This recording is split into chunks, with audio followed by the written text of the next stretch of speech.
The newlywed princes and their brides return to Ayodhya from Mithila, greeted with the joyous cheers of citizens and the grandeur of the royal procession. The city of Ayodhya greets the returning princes and their brides as citizens cheer and celebrate their homecoming with unmatched joy. From the palace balcony, King Dasharath watches his sons return from Mithila, his heart swelling with pride as he witnesses the fulfillment of his dreams. In the royal council hall, King Dasharath, with his queens and courtiers, formally decides to crown Ram as the heir of Ayodhya, choosing the date that will mark the beginning of a new era. From the palace balcony, King Dasharath announces Ram's coronation, filling the hearts of Ayodhya's citizens with joy and eager anticipation for the day their prince will ascend the throne. In a quiet chamber of the palace, Ram and Sita share a moment of tender happiness, unaware of the challenges that destiny has prepared for them.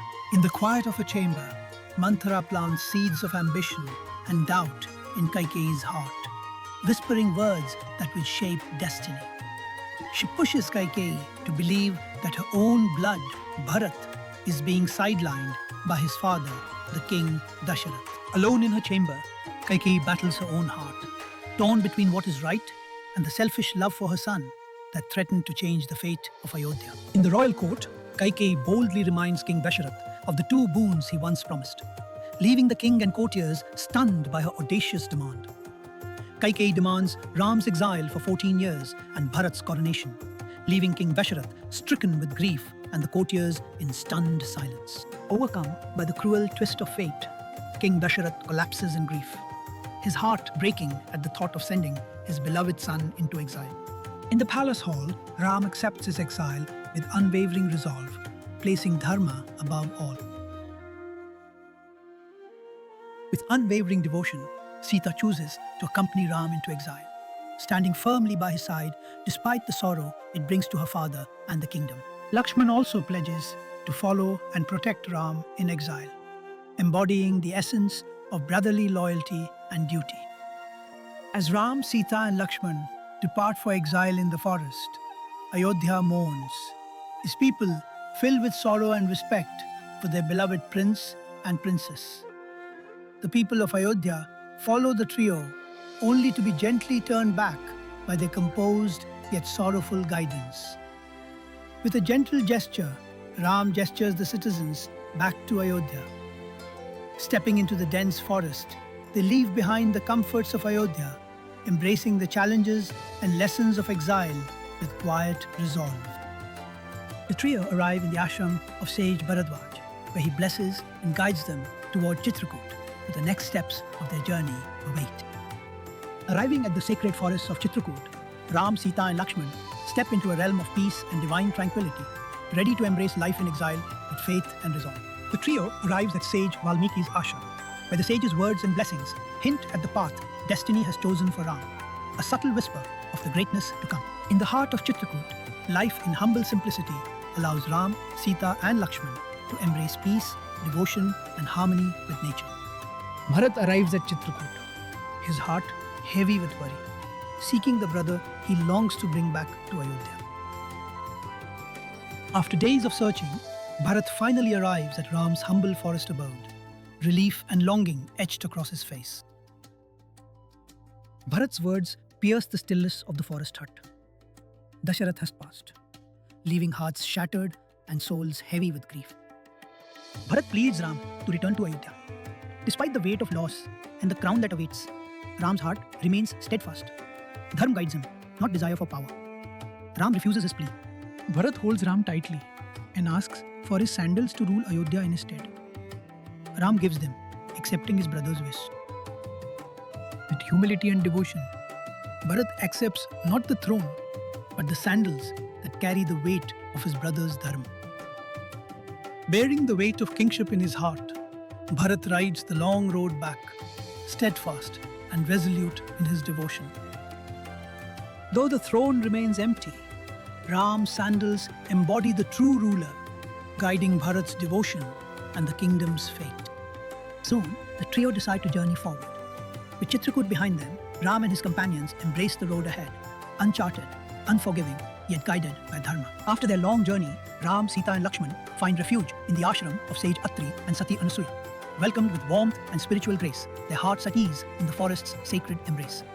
Sita receives divine guidance and sacred ornaments from Sati Anasuya, learning the virtues of devotion and duty under the watchful eyes of Ram and Lakshman. As they journey to Dandak forest, Ram and Lakshman rise as guardians, vanquishing the demons that threatened the sages and villagers. Their valor, a beacon of dharma and protection. At Sage Sutikshna's ashram, the brothers receive wise counsel, the path to sage Agastya unfolding before them, guiding their destiny with gentle assurance.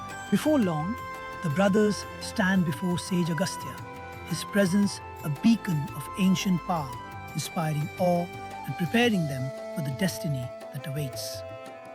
Agastya bestows upon Ram the bow of Vishnu and an inexhaustible quiver, forging the path of destiny that lies ahead. The sage also suggests the trio to journey to Panchavati. In the heart of Panchavati, Ram, Sita and Lakshman rebuild their life in simplicity, weaving harmony and devotion into each humble action by the sacred river. The trio spend their days in gentle harmony, unaware of the dangers that loom. Engrossed in their simple routines, Ram, Sita and Lakshman remain blissfully unaware of the watchful eyes hidden in the forest shadows. Emerging from the shadows, Shurpanakha boldly approaches Ram. Her intention is to marry Ram. Ram politely refuses her proposal and playfully directs her to Lakshman. In turn, Lakshman mockingly redirects Shurpanakha to Ram again. Mockery ignites wrath. Shurpanakha's fury erupts. Yet, Ram and Lakshman remain poised, guarding both Dharma and the vulnerable. Jealousy turns violent. Shurpanakha attempts to strike, but Lakshman blocks her and responds with a quick slash with his sword. Lakshman's decisive strike cuts Shurpanakha's nose off. She recoils in shock, shame and fury and runs off to her brother, Ravan. Behold, Lanka, the golden city of demons where grandeur masks the peril that awaits. Ravan is the demon king of Lanka. Shurpanakha's rage ignites, telling Ravan of her humiliation, sparking a storm of vengeance in the demon king's heart. In Lanka's hidden chamber, Ravan and Marich plot to abduct Sita, thereby avenging his sister. In the heart of Panchavati, a mystical golden deer appears, its radiance enchanting every living being that beholds it. Sita's gaze meets the golden deer, and in that moment, the forest itself seems to hold its breath in wonder. Entranced by its radiant beauty, Sita requests Ram to bring the golden deer. With calm authority, Ram entrusts Lakshman with the protection of Sita and leaves to hunt the deer. Driven by fascination, Ram chases the elusive golden deer, unaware of the trials that lie ahead. With unwavering resolve, Ram aims and releases an arrow that swiftly pierces the deer. At that moment, the fatally injured deer transforms to its original form, Marich. He lets out a cry for help to Lakshman in Ram's voice before collapsing lifeless. Sita, hearing Ram's cry for help, orders Lakshman to run to Ram's aid. Before he departs, Lakshman draws the sacred line of protection around the hut, a divine safeguard for Sita in the trials to come. Torn between duty and compassion, Lakshman steps away, leaving Sita under his protective boundary. Soon after, a humble mendicant appears at the hut's threshold, seeking alms or food, as Sita watches with gentle caution. Succumbing to duty, Sita crosses the sacred boundary, unknowingly stepping into the shadow of impending danger.